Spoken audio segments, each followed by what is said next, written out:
என்னடா மணி, என்னாச்சு உனக்கு? வாந்தி வர மாதிரி இருக்கு மிஸ். ஏன்? ஷேர் ஆட்டோல பின்னாடி உட்கார்ந்து வந்தனா, அதான் தலை சுத்தி வாந்தி வர மாதிரி இருக்கு. அப்ப முன்னாடி உட்கார்ந்திருக்கவங்க யார்கிட்டயாவது சொல்லி இடம் மாறி இருக்கலாம்ல? மாறி இருக்கலாம் தான்.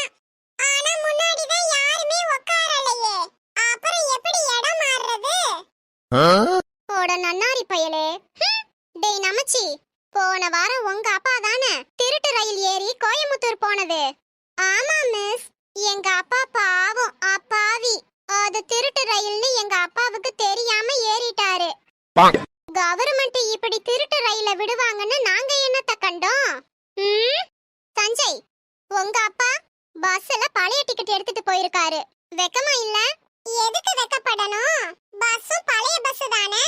பழைய பஸ்ஸுக்கு பழைய டிக்கெட்டே போதும். ஒடங்க மாட்டேங்கிறானுங்களே. மணி, உங்க அம்மா ஒரு டசன் சீத்தாப்பழம் 40 ரூபான்னு சொன்னாங்க. நானும் வாங்கிட்டு வீட்ல போய் பார்க்கறேன், 8 பழம் தான் இருக்கு. உங்க அம்மா என்ன நல்லா